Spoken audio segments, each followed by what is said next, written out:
வணக்கம், இது தாராஸ் கிச்சன். இன்றைக்கி நம்ம பார்க்க போகிற டிஷ் வந்து மீன் 65 கிரேவி. வாங்க எப்படி செய்யலான்னு பார்க்கலாம். போன வீடியோவில் கேர மீனில் எப்படி 65 ரெடி பண்ணுறதுன்னு போட்டிருக்கேன். அதை பார்த்து 65 ரெடி பண்ணிக்கோங்க. இப்போது அடுப்பத்தை வச்சு வானல் வச்சு ஒரு 3 ஸ்பூன் எண்ணெய் விட்டு அரை ஸ்பூன் சோம்பு, அரை ஸ்பூன் வடகம், ஒரு 3 காஞ்ச மிளகாய் சேர்த்து நல்லா வதக்கி விட்டுறலாம். இப்போது கருவேப்பிலை சேர்த்துக்கலாம்.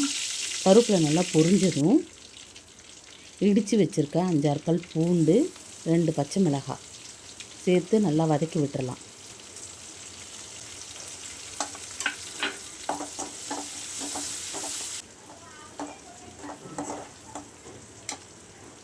நல்லா வதங்கினதும் கட் பண்ணி வச்ச 2 வெங்காயம், பெரிய வெங்காயத்தை சேர்த்துக்கலாம்.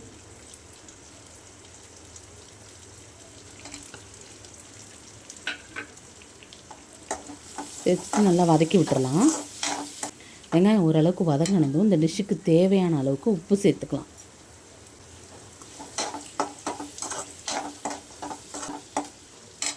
இப்போ கட் பண்ணி வச்ச ஒரு பெரிய தக்காளியை சேர்த்துக்கலாம்.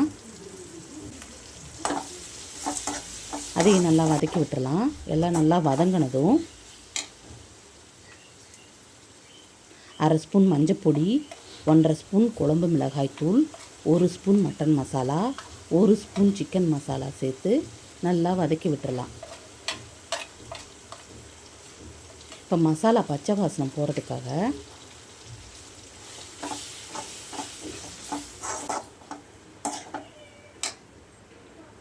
கொஞ்சமாக தண்ணி தெளித்து மசாலாவை நல்லா வேக விட்டுறலாம்.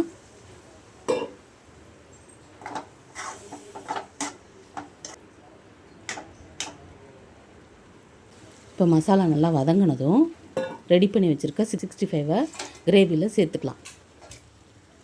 சேர்த்து நல்லா கலந்து விட்டுறலாம். இப்போ நல்லா கலந்து விட்டதும் ஒரு 1/4 டம்ளர் தண்ணியில் 1.5 ஸ்பூன் கார்ன் மாவு சேர்த்து நல்லா கலக்கி கிரேவியோடு சேர்த்துடலாம். சேர்த்துட்டு நல்லா கலந்து விட்டுறலாம். கலந்து விட்டுட்டு ஒரு 2 நிமிஷம் தட்டு போட்டு மூடி வச்சிடலாம். மீன் 65 கிரேவி இப்படி செஞ்சு பாருங்கள், ரொம்ப டேஸ்ட்டாக இருக்கும். கொத்தமல்லி தூவி சர்வ் பண்ண வேண்டியதான். தேங்க்யூ.